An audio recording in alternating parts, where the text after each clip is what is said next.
ओम विघ्नेश्वराय वरदाय सुरप्रियाय लंबोदराय सकलाय जगद्धिताय नागायनाय सुदियज्ञ विभूषिताय गौरी सुताय गणनाथ नमो नमस्ते। नमस्कार, स्वागत है आपका आचार्य वाणी में। मैं आचार्य डॉक्टर विक्रमादित्य आपके साथ हूँ और आज का विषय है कन्या राशि वालों के लिए कैसा रहेगा ग्रहों का योगायोग आने वाले अगस्त के अंतिम भाग में। देखिए साधकों, जातकों विशेष तौर पे समझें कि कन्या राशि जो है ना, बड़ी अद्भुत राशि है। इस संसार में सबसे ज्यादा यदि कोई व्यक्ति इस संसार में सरल माना जाता है तो कन्या ही मानी जाती है और सबसे ज्यादा इंतजार करने वाली है, सबसे ज्यादा विश्वास करने वाली राशि है। संसार में संपूर्ण रूप से समर्पण भाव से विश्वास करने वाले, कर्म करने वाला यदि कोई व्यक्ति हो सकता है तो ये कन्या राशि वाले ही जातक होते हैं। और लोग इनकी भावनाओं को समझ भी नहीं पाते हैं, कभी भी समझ ही नहीं पाते लोग इनको, ये वास्तविक तौर पे किस प्रकार के जातक हैं। और ऐसे में कन्या राशि वालों के लिए आने वाले समय में इनके स्वयं के स्वामी जो हैं बुध, कन्या राशि का स्वामी बुध माना जाता है और वो अगस्त के अंतिम भाग में जाकर पहले वक्री होंगे, सूर्य की तरफ भागते चले जाएंगे और फिर 12 डिग्री के अंतर आते आते अस्त भी हो जाएंगे। और बुद्ध महाराज जो है संसारिक बुद्धि के स्वामी हैं और ऐसे में आप अपने कर्मों को बहुत सुंदर तरीके से समझते हुए कार्य करने का आपको प्रयास करना चाहिए। बुद्ध ज्ञान के मालिक हैं। बुद्ध विशेष तौर पर आपकी राशि के अनुसार से लग्नेश हैं। बुद्ध आपकी राशि के अनुसार से आप समझें तो दशम भाव के मालिक भी हैं। दशम भाव सम्मान का भाव है, तो कहीं आपके द्वारा किए गए कर्म वापस आपको कहीं सम्मान पे कलंक लगाने का प्रयास ना कर दें, इस बात का आपको ध्यान रखना चाहिए। बुद्ध आपकी राशि के अनुसार से वैसे ही इस वक्त जो चल रहे हैं वो सिंह राशि में चल रहे हैं, द्वादशवें भाव में चल रहे हैं और वो द्वादशवें भाव में वीतरागिता उत्पन्न करने के योग देते हैं। तो बहुत सावधानी के साथ अपने समय को, अपने कर्मों को करने का आपको प्रयास करना चाहिए कि क्योंकि हम जो कुछ भी प्राप्त करते हैं अपने कर्मानुसार अवश्यमेव भुक्तव्यम कृतम कर्म शुभाशुभम।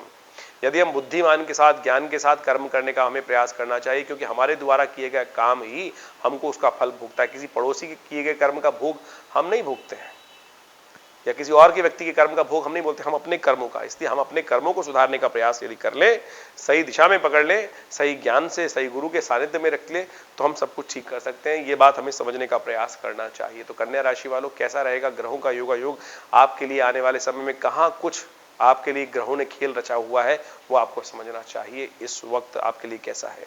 सबसे पहले बात कर लेते हैं 21 अगस्त की। 21 अगस्त को सोमवार का अवसर है। सावन का तीसरा सोमवार पड़ रहा है, शुक्ल पक्ष की पंचमी तिथि है और तुला राशि में चंद्रमा विशेष तौर पर पदार्पण करेंगे शाम को 5:33 पर। तो दिन आपके लिए अच्छा रहेगा, अनुकूल रहेगा। बहुत सुंदर ग्रहों की गणना आपके लिए बनी हुई है। लाभ की स्थिति बन सकती है। चंद्रमा के साथ मंगल की युति जो बन रही है वो आपके लिए संकेत दे रही है अच्छे उन्नति के योग के। तो ऐसे में ध्यान रखते हुए कार्य करने का प्रयास करना चाहिए। आपके लिए आगे बढ़ने के अवसर बहुत अच्छे बनते दिखाई दे रहे हैं। सुंदर रहेगा समय। नाग पंचमी है इस दिन, तो जिनकी कुंडली में काल सर्पयोग बना हुआ है उनको भी बड़े सावधानी के साथ उपाय कर लेना चाहिए। कन्या राशि वालों समझ लो, कई बार कुंडली में काल सर्पयोग होता है और हम भ्रांति में फंस जाते हैं कि भैया वहां जाके हम उपाय कराए हैं और फिर भी आप अगर कराए हैं तो आप समझें कि आपके कष्ट का कम हो गए, वो नहीं हो रहे होंगे। कई बार हमने बिल्कुल देखा है कि लोग भ्रांति में फंसे रहते हैं, विश्वास करके चले जाते हैं और कहते हैं बिल्कुल हमने उपाय कर लिया। देखिए उपाय क्या किया जाए विशेष तौर पर ये समझना चाहिए। जैसे किसी की कुंडली में योग है कुछ, तो वो जीवन पर्यंत के लिए योग है ना। काल सर्पयोग जीवन पर्यंत के लिए, ऐसा नहीं है कि क्षण इस समय में आप उसको नुकसान देगा। कार्य बनते बनते रह रहे हैं, कार्यों में कहीं ना कहीं मन में त्रास रह रही है, कुछ बन नहीं पा रहा है, सब कुछ संभव होते हुए भी आपके हाथ में चीजें नहीं आ पा रही हैं।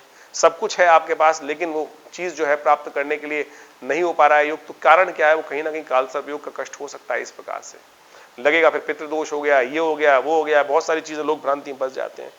कारण है कि समझ सही रूप से डेवलप नहीं हो पा रही है। काल सर्पयोग शांति कैसे कराई जाए, तो ये तिथि है उसकी काल सर्पयोग शांति करने की। हर साल इसमें उपाय करने का प्रयास करना चाहिए। नागपंचमी के दिन विशेष तौर पर राहु का को शांत करने के निमित्त भगवान शंकर का उपाय किया जाना चाहिए। भगवान शंकर के वामदेव स्वरूप का पूजन करते हुए काल सर्पयोग शांति यंत्र को स्थापित करके उसकी प्रतिष्ठित कर अपने घर में प्रतिष्ठित करना चाहिए और नित्य प्रति उस पर बेलपत्र अर्पित करना चाहिए। वो मंत्र है ओम वामदेवाय नमो, ज्येष्ठाय नमः, श्रेष्ठाय नमो, रुद्राय नमः, कालाय नमः, कल विकरणाय नमो, बल विकरणाय नमो, बलाय नमो, बल प्रमथनाय नमः, सर्वभूत दमनाय नमो, मनोन्मनाय नमः। ये भगवान शंकर का वामदेव मंत्र कल्प का मंत्र है। रुद्राष्टाध्यायी के अंदर आया। हमने जिसके लिए भी ये उपाय किया बिल्कुल कालसर्प योग से शांति का रास्ता बना। तो कालसर्प योग शांति यंत्र को सिद्ध करके प्रतिष्ठित कर कर पूरे वर्ष 11 महीने के लिए रखें, फिर अगले बार पुनः उसको स्थापित करवा लें। ये उपाय यदि करेंगे तो फिर कालसर्प योग यदि है कुंडली के अंदर तो बिल्कुल उसका उपाय ठीक हो जाएगा। बहुत सारे लोगों के मन में भ्रांति होती कालसर्प योग है, बता देते हैं लोग, जब हम देखते हैं तो होता ही नहीं है। तो इसलिए सबसे पहले तो ये देखें कालसर्प योग है भी कि नहीं है, तो उसका निवारण करने के लिए आप उसका सही से उपाय करने का प्रयास करें। तो ये आपको विशेष तौर पर जानकारी हमने देने के लिए इसमें व्यवस्था बना दी है, तो आप उसका लाभ ले सकते हैं। इस नागपंचमी के दिन इस सुंदर उपाय को अवश्य करने का प्रयास करें। रही बात, इस दिन सावन का तीसरा सोमवार है, तो इस पुण्य कर्म को आपको अवश्य करना चाहिए। भगवान शंकर का रुद्राभिषेक, भगवान शंकर का पूजन शाम को अवश्य करें। ये समय बहुत श्रेष्ठ है। हमने विवेकानंद योगाश्रम में बड़ा विशाल रुद्राभिषेक रखा है और उस समय आप सम्मिलित हो सकते हैं। रुद्रात्मक यज्ञ, अभिषेकात्मक यज्ञ जो होते हैं, जैसे यज्ञ कई प्रकार के हैं, तो भगवान शंकर के लिए सबसे श्रेष्ठ है इन सावन के महीने में अभिषेकात्मक यज्ञ। दूध से, दही से, शहद से, गंगा जल से, सब प्रकार की औषधियों से भगवान के विभिन्न मनोकामनाओं की पूर्ति के लिए फिर हम ये रुद्राभिषेक करते हैं। तो आप रुद्राष्टाध्यायी के संपूर्ण 8 अध्यायों का पाठ चलते हुए शाम को 6 बजे से कार्यक्रम रहेगा। आप सब लोग भी सम्मिलित हो सकते हैं। अपने नाम से इस रुद्राभिषेक में व्यवस्था करा सकते हैं। नंबर सामने स्क्रीन पर है, व्यवस्था जानने के लिए फोन करके संपर्क साध सकते हैं। 22 तारीख को ग्रह गणना देख लीजिए, मंगलवार का अवसर रहेगा, षष्ठी तिथि विद्यमान है और उस दिन कल की भगवान की जयंती भी है। ग्रह की गणना आपके लिए बड़ी अनुकूल बनी हुई है। आपके लिए केतु के साथ चंद्रमा का संबंध जो बन रहा है आपकी राशि के अनुसार से, वो आपके लिए उन्नति का योग बना रहा है। लेकिन ध्यान रखिएगा, अपनी वाणी पर थोड़ा संयम रखते हुए कार्य करें। कहीं वाणी से कोई गलत बात ना निकल जाए, वो सब कार्य को कहीं लीप ना दे। कई बार क्या होता है, सबसे दोष, खतरनाक दोष जो होता है वाणी का ही दोष होता है। सबसे बड़ा प्रहार जो होता है वाणी का ही होता है।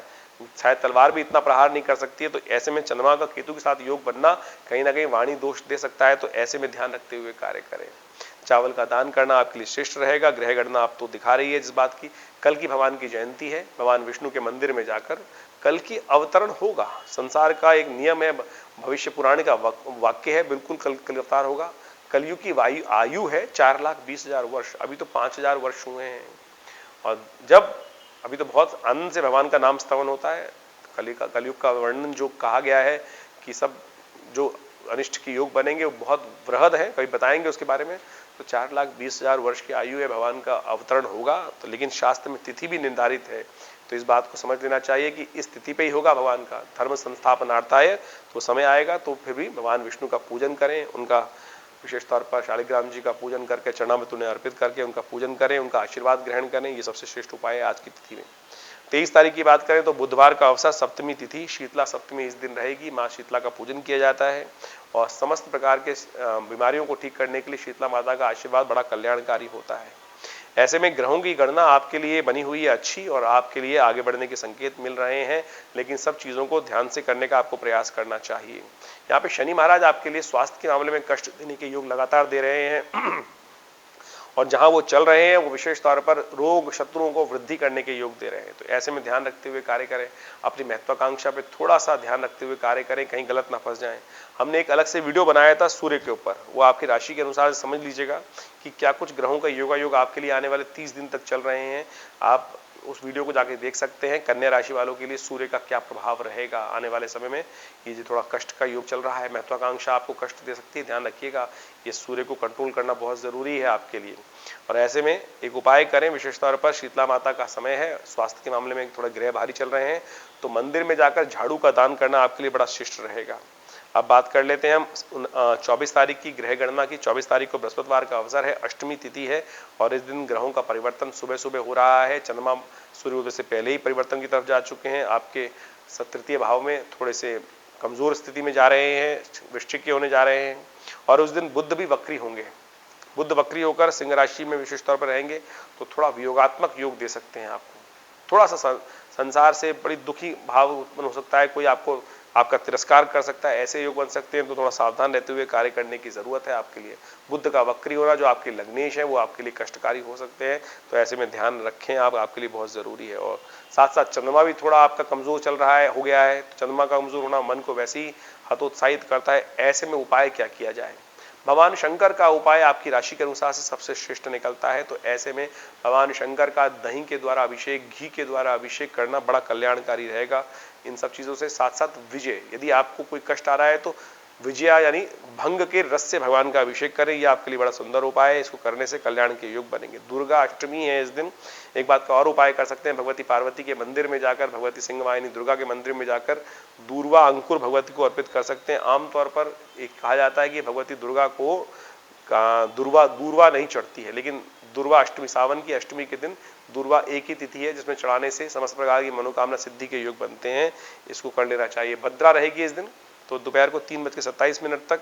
तो नए कार्य इस समय में करना कष्टकारी होगा। तो सुबह सूर्योदय से लेकर नए विचार, नए कॉन्सेप्ट, नए का प्रोजेक्ट को हाथ में लेना ठीक नहीं रहेगा, तो उससे बचने का आपको प्रयास करना चाहिए। वहीं 25 तारीख के दिन शुक्रवार के दिन नौमी तिथि विद्यमान है सावन के शुक्ल पक्ष की, और उस दिन गंडमूल नक्षत्र विद्यमान रहेगा। 25 और 26 तारीख को दोनों दिन गंडमूल नक्षत्र विद्यमान है, अनुराधा और ज्येष्ठा। तो जो जातक जन्म ले रहे हो, हम अपने घरों में इस बात का ध्यान रखें, उनकी मूल शांति अवश्य कराइए, नहीं तो बच्चा स्वयं के लिए भी भारी रहेगा और परिवार के लिए भी कष्टमय योग बनेंगे। तो शास्त्र में त्र्यंबकम यजामहे सुगंधिम पुष्टिवर्धनम उर्वारुकमिव बंधनान मृत्यु और मुक्षीमामृतात्, इस मंत्र के से 27 दिन तक 27,000 जप करना शास्त्र में नियम बताया गया है। और फिर मूल शांति के लिए पूर्ण विधि का पालन करते हुए अवश्य उस पद्धति को कराना चाहिए, ये बहुत जरूरी है। अन्यथा मूल शांति ना होने से कष्ट जीवन में चलता रहता है। ग्रहों की गणना को समझें तो ग्रहों की गणना थोड़ा सा आपके लिए थोड़े विचारों में परिवर्तन लाने के योग देती है। ऐसे में विशेष तौर पर ध्यान रखते हुए कार्य करें। बुध का वक्री होना और साथ साथ चंद्रमा का तृतीय भाव में आना, वृश्चिक राशि में रहते हुए कमजोर होते हुए आपके पुरुषार्थ में कमी आने के योग देते हैं। संसार के कर्मों को देखते हुए दुस्वाभाविकता मन में उत्पन्न हो सकती है। हो सकता है कि किसी काम का ही नहीं, मैं सबके लिए अच्छा कर रहा हूं, तब भी मुझे संसार में लोग त्यागने का प्रयास करते हैं। ये हीन भावना कई बार मन में आ सकती है। संसार ऐसा ही है, संसार से वीतरागी तक कोई फायदा नहीं है।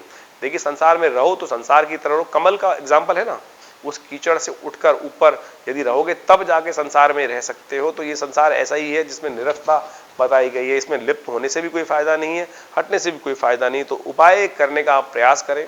आपके लिए सबसे श्रेष्ठ ये रहेगा कि आप इस शुभ तिथि में जो उपाय करने वो आप नोट कर सकते हैं। खट्टे फलों का दान, हरे फल जो हों, जो खट्टे वाले हों, अंगूर इत्यादि, इनका दान करने का प्रयास करें। ये आपके लिए शुभ रहेगा, कल्याणकारी रहेगा। मौसमी इत्यादि खट्टे फल इत्यादि होते हैं, उन सबका दान करने का प्रयास कीजिए। 26 तारीख की यदि हम बात करें तो उस दिन शनिवार का अवसर है, दशमी तिथि विद्यमान है और साथ साथ ग्रह परिवर्तन की तरफ जा रहे हैं। और ये परिवर्तन आपके लिए अच्छा कल्याणकारी हो सकता है, धन आगमन की सूचना दे सकता है। ये बृहस्पति का जो चंद्रमा का परिवर्तन है आपके लिए लाभ के संकेत दे रहा है और कोई ना कोई कहीं ना कहीं से लाभ के संकेत मिल सकते हैं। तो इसमें आपको कार्य पूरी तरह से करने का प्रयास करना चाहिए। इस दिन शनिवार का अवसर है, शनि महाराज आपके अनुकूल नहीं चल रहे हैं इस वक्त, विशेष तौर पर उसका भी ध्यान रखना चाहिए। तो आपके लिए अच्छा ये रहेगा कि भगवान शंकर के मंदिर में जाकर जल में तिल डालकर उसके द्वारा भगवान का अभिषेक करिए और ये आपके संपूर्ण रूप से शनि के प्रभावों को दूर करने वाला उपाय अच्छा रहेगा। हम बात कर लेते हैं 27 तारीख की। 27 तारीख को रविवार का अवसर, एकादशी तिथि, सावन के शुक्ल पक्ष की एकादशी पुत्रदा एकादशी के रूप में जानी जाती है। और इस दिन भद्रा विद्यमान भी रहेगी सुबह 10:55 से लेकर 21:33 तक।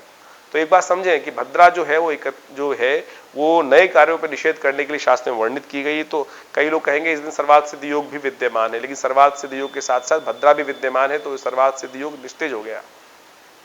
ऐसे में ध्यान रखना चाहिए, भद्रा का दोष बड़ा भयावह होता है, कार्यों में विघ्न देता है, वो कार्यों में असफलता देता है। जितना सफलता होना चाहिए उतना नहीं हो पाएगा। तो ये शास्त्र में वर्णित उपाय है, फिर भद्रा को शांत कराना पड़ता है, उसके लिए बहुत लंबा समय लगता है। तो इस बात का ध्यान रखते हुए कार्य करें तो आपके लिए अच्छा रहेगा। पुत्रदा एकादशी है और साथ साथ भगवान शंकर को प्रसन्न करने का अवसर है, तो इसलिए रविवार के दिन एकादशी पढ़ना बड़ा शुभ योग माना जाता है शास्त्र के दृष्टिकोण से। तो ऐसे में भगवान विष्णु की उपासना, भगवान विष्णु के निमित्त उनका पूजन आप करें, मनोकामना सिद्धि के योग बनेंगे। 28 तारीख को बहुत सुंदर तिथि है और विरले योगों में प्राप्त होती है। बहुत मुश्किल से सुंदर योग बनता है, कई वर्षों बाद ये योग बना है और मुझे कई वर्ष पूर्ण याद है कि सोम प्रदोष के दिन सावन का अंतिम सोमवार पड़ रहा हो, तो बड़ा सुंदर योग बन रहा है। तो ऐसे में कोशिश ये करें, सुंदर तिथि का लाभ लेने का आपको प्रयास करना चाहिए। धन के मामले में थोड़ा खर्चा होने के योग दिखाई देते हैं, बेकार के खर्चे आपके जिम्मे पड़ सकते हैं। तो आप ध्यान रखते हुए कार्य करें कि बेकार के खर्चों से बचने का आपको प्रयास करना चाहिए, अन्यथा नुकसान होने के योग बन सकते हैं। बुद्धि थोड़ी खर्चीली हो सकती है, ऐसा योग बन रहा है, तो इस बात का ध्यान रखते हुए कार्य आपको करना चाहिए। सोम प्रदोष है और ऐसे में भगवान शंकर का उपाय करके आप समस्त प्रकार के कष्टों को दूर करने का अवसर बना सकते हैं।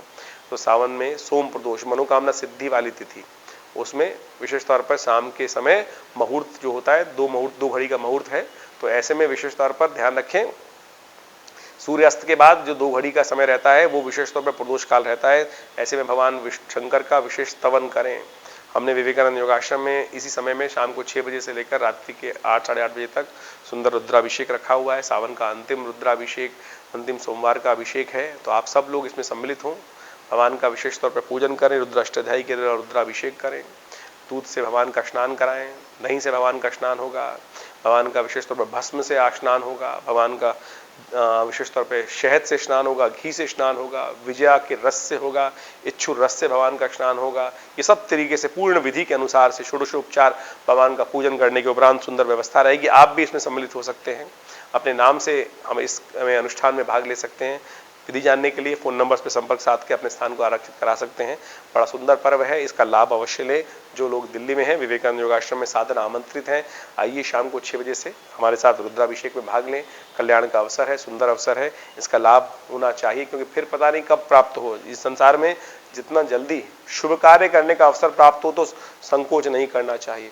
अशुभ कर्म करने की बात हो तो सोच लो लाख बार, लेकिन शुभ कर्म जब भी पता चले, शास्त्र कहता है अनाहुतो अध्वर व्रजेत, यज्ञ में तो बिना बुलाए भी जाना चाहिए। तो अभिषेकात्मक यज्ञ भगवान शंकर का है, इसमें तो हम आपको सादर आमंत्रित कर रहे हैं। पुण्य की वेला है, अवश्य आइए, कल्याण के योग बनेंगे। 29 तारीख की ग्रह गणना विशेष तौर पे समझ लीजिए कैसी रहेगी आपके लिए। मंगलवार का अवसर, त्रयोदशी तिथि, हयग्रीव जयंती और साथ साथ ग्रहों का योगायोग। इस दिन हर्षल ग्रह परिवर्तन की तरफ जा रहे हैं। यदि हम आप बात करें कन्या राशि वालों के लिए, तो पंचम भाव में चंद्रमा भी चल रहे हैं और पंचम भाव में वक्री हो रहे हैं हर्षल ग्रह। और ये ग्रह विशेष तौर पर चंद्रमा के साथ परिवर्तन होकर बुद्धि में कुछ थोड़ी सी नास्तिकता का उदय कर सकता है। एक बात का ध्यान रखिएगा, थोड़ा सा संसार जब कष्ट देता है तो लगता है भगवान भी नहीं है, कुछ भी नहीं है, ऐसे भाव मन में उदय कर सकता है। तो अपने विचारों में हीन भावना ना लाएं। संसार सदा से ऐसा रहा है, बड़े बड़े लोगों के लिए भी संसार कभी अपना नहीं रहा। तो इसलिए ये संसार से वीतरागिता उत्पन्न करें, संसार में अवश्य ध्यान रखते हुए कार्य करें। उपाय के तौर पर सबसे श्रेष्ठ ये है कि गौ पूजन करें, गौ का निमित्त दान करें, पुण्य करें, वो कल्याणकारी योग बनेगा। आपके लिए शुभ योग बनाने के अवसर आपको प्राप्त होंगे। मंगलवार का अवसर है, यदि परिवार में अशांति चल रही हो तो हनुमान जी के मंदिर में जाकर जलेबी का भोग लगाइए, वो आपके लिए कष्ट का निवारण करने वाला रहेगा। 30 तारीख यदि हम बात कर लें तो उस दिन बड़ा सुंदर तिथि है, राखी का उत्सव है। कई संसार में कई जगह भ्रांति उत्पन्न की जा रही है कि राखी अब नहीं, कैसे नहीं, पता नहीं, बहुत सारी चीजें मैं शास्त्र विधि के अनुसार से आपको कथा के माध्यम से समझाने का प्रयास कर देता हूं। उस दिन बुधवार है, चतुर्दशी तिथि है, जो सुबह करीब करीब 10:58 तक रहेगी। उसके बाद विशेषतौर पूर्णिमा का आगमन हो जाएगा।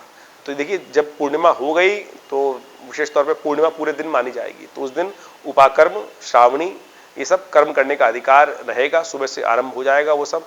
लेकिन क्योंकि सुबह 10:59 से भद्रा आरंभ हो रही है तो उपाकर्म इत्यादि नहीं किए जाएंगे। राखी के संबंध में, राखी एक पारंपरिक त्योहार है, इसमें भद्रा नहीं देखी जाती है। भद्रा के लिए कोई काल नहीं है, बहुत सारे लोगों ने भ्रांतिवश फैल दिया है। ये भद्रा विशेष तौर पर राखी जो है वो एक कर्म है विशेष तौर पर, और संकल्पबद्ध कर्म है। आप ये समझें कि इसका बड़े बड़े पुण्य कार्यों में लाभ लिया गया है। कहा जाता है कि महाराज बलि, जो समस्त विशेष तौर पर जिसको इन्होंने भगवान विष्णु ने वामन अवतार में जाकर जब उनसे 3 पग भूमि मांगी थी दान में, तब उन्होंने 2 पग तो अपने संपूर्ण राज्य में स्वर्ग इत्यादि समस्त लोकी को नाप लिया था। जब तीसरा पग उन्होंने रखने का प्रयास किया तो महाराज कहा, महाराज अब तो कोई जगह बची नहीं है, तो अब अपना तुम्हारा जो संकल्प तुमने लिया था, जो दान करने का तुमको स्वप्न था कि मैं दान हमेशा पूर्ण करूंगा, किसी भिक्षुक को कभी किसी प्रकार से लौटाऊंगा नहीं, तो वो तो पूर्ण नहीं हुआ। तो उन्होंने कहा महाराज बलि ने कि भगवान, आपने मेरी संबंध, राज्य इत्यादि पे तो अधिक कर लिया, आपने वो अपने वश में कर लिया, लेकिन मैं स्वयं पर आपने कहाँ विजय पाई। तो मैं अपना सिर भगवान के चरणों पे जब उन्होंने रखा तो कहा जाता है कि भगवान का पद जब सिर पे गया तब भगवान बड़े प्रसन्न हुए और भगवान ने उनको कहा कि आपकी जो इच्छा हो आप वो वरदान मांगे। तब महाराज बलि ने कहा कि महाराज, आपने संपूर्ण रूप से सब कुछ मेरा ले लिया और अब आपका ही मैं हुआ और आप मेरे हुए। मैं ये चाहता हूं कि आप मेरी नजरों के समक्ष हमेशा रहें। ये भक्त की इच्छा थी कि भगवान भक्त के समक्ष हमेशा बने रहे। तो आप मेरे द्वारपाल बन के मेरे समक्ष रहेंगे। जब महाराज को संपूर्ण त्रिलोकी का राज्य चला गया तो पाताल में भगवान का, महाराज बलि का राज्य स्थापित था, तो वहां अजर अमर हैं। हमारे यहाँ कहा गया अश्वत्थामा बलिर्व्यासो हनुमानश्च विभीषण कृपा परशुरामा च मार्कंडे च अष्टमा, ये अष्ट चिरंजीवी कहे गए, राजा बलि उनके अंतर्गत आते हैं। तो वो सदा अमर हैं, अमरता का प्रदान भगवान विष्णु के आशीर्वाद से उनको प्राप्त है और पाताल में राज्य करते हैं। और कहा जाता है कि जब भगवान विष्णु को अपने द्वारपाल के रूप में उन्होंने स्थापित कर लिया, वो वहीं रहते थे, तब भगवती लक्ष्मी बड़ी दुखी हुई। कहा जाता है कि एक दिन वो जाकर भगवान महाराज बलि के समक्ष उपस्थित होकर उनको राखी बांधती हैं और उपहार स्वरूप महाराज कहते हैं कि भगवती क्या आपके लिए करूं? तो भगवान विष्णु को कहते हैं छोड़ दो। तो उस दिन भगवान के छुड़ा के लिए तो मंत्र आता है, जेन बद्धो बलि राजा दानविंद्रो महाबला तेनत्वामी प्रतिबद्धनामी रक्षे माचल माचल। तो उस दिन से ये मंत्र बना।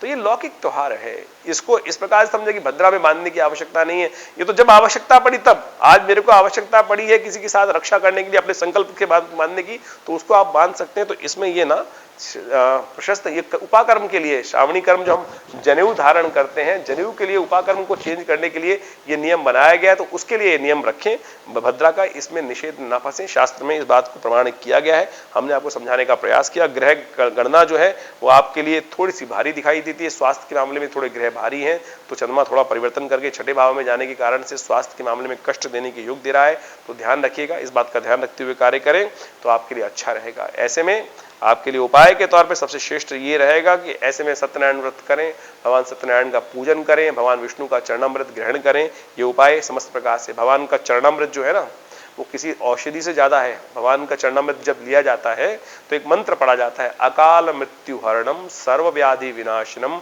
विष्णु पादोत्कम पित्वा पुनर्जन्म न विद्यते। चंद्रमा स्वास्थ्य के लिए खराब है, तो हम अब जो चरणामृत भगवान का ग्रहण कर रहे हैं, क्या कह रहे हैं? अकाल मृत्यु हरणम सर्वव्याधि विनाशनम विष्णु पादोत्कम पित्वा पुनर्जन्म न विद्यते। तो इससे बड़ा औषधि का उपचार क्या है? तो भगवान का पूजन करके, शालिग्राम जी का पूजन करके, सत्यनारायण कथा सुनकर उनका चरणामृत ग्रहण कर लीजिए। सबसे श्रेष्ठ उपाय ये है, इससे बढ़िया कोई कलिकाल में उपाय नहीं है। तो इस पर ध्यान रखते हुए कार्य करें। 31 तारीख की यदि हम बात करें तो इस दिन बृहस्पतिवार का अवसर है, पूर्णिमा तिथि है जो 2 घड़ी से पहले समाप्त हो जाएगी, 1 मुहूर्त से पहले समाप्त हो जाएगी। इस दिन पूर्णिमा रहेगी, गायत्री जयंती रहेगी, साथ में संस्कृत दिवस रहेगा, अमरनाथ जी का दर्शन, वहां पर छतरी चढ़ना, चोला चढ़ना, भगवान को पुष्प चढ़ना, पूजन चढ़ना, सब कर्म किया जाएगा। तो साथ साथ बुध भी अस्त हो रहे हैं इस दिन। तो ध्यान रखें, ये बुध का अस्त होना आपकी राशि के अनुसार से सबसे भारी समय रहेगा। तो जब तक बुध अस्त रहेंगे आपकी राशि के अनुसार से थोड़े कष्ट होने के योग दिखाई देते हैं। तो ऐसे में बुद्ध का उपाय आप अवश्य करने का प्रयास करें। आपके लग्नेश हैं और दशम भाव के स्वामी हैं बुद्ध, कन्या राशि वालों, तो ऐसे में बुद्ध का उपचार करना बहुत जरूरी है आपके लिए। क्या उपचार किया जाए बुद्ध का? तो एक तो बुद्ध के मंत्र का जप करें, ओम ब्रांग ब्रींग ब्रोंग से बुधाय नमः। और इस पूर्णिमा के दिवस पर दही के द्वारा भगवान का अभिषेक कीजिए, ये विजया के द्वारा भगवान का अभिषेक कीजिए। ओम नमः शिवाय का जप करते भगवान का अभिषेक करना, दूर्वा भगवान पे अर्पित करें। ये सारे उपाय कर आप बुद्ध की अस्तवस्था को ठीक कर सकते हैं और लाभ ले सकते हैं। तो इस प्रकार से हम संपूर्ण रूप से आपको समझने का प्रयास करना चाहिए। भारतीय संस्कृति बड़ी चमत्कारी है, एक एक चीज का विधान शास्त्र में वर्णित है। और हमने अपने आश्रम के द्वारा जो प्रकाशित पुस्तकें हैं उन सब में बड़े वर्षों के साथ इस आश्रम में जो शोध कार्य किए जाते हैं, अपने मेरे पिता आचार्य श्री केशव देव जी के सानिध्य में रहकर वर्षों सीखे 85 पुस्तकें 60 पुस्तकें लिखी गई। और चाहे वो योग विज्ञान के ऊपर हों, चाहे वो मुद्राओं के ऊपर हों, चाहे वो चिकित्सा विज्ञान के ऊपर हो, चाहे वो ज्योतिष के ऊपर हों, चाहे वो योग के ऊपर हों, और बहुत सारे ग्रंथों का अवलोकन करने के बाद हमने ये सब शुभ कार्य आश्रम की तरफ से उपस्थित किए हैं। और आश्रम पे आज भी मंत्र विज्ञान के माध्यम से यज्ञ हर रोज 8 घंटे किया जाता है। तो आप भी उसमें सम्मिलित हो सकते हैं। हर रविवार को जो विशेष यज्ञ का कार्यक्रम रहता है, आइए उसमें सानिध्य लें, आइए, आपके जीवन में कल्याण का योग बनेगा, आशीर्वाद भी मिलेगा। धन्यवाद, नमस्कार।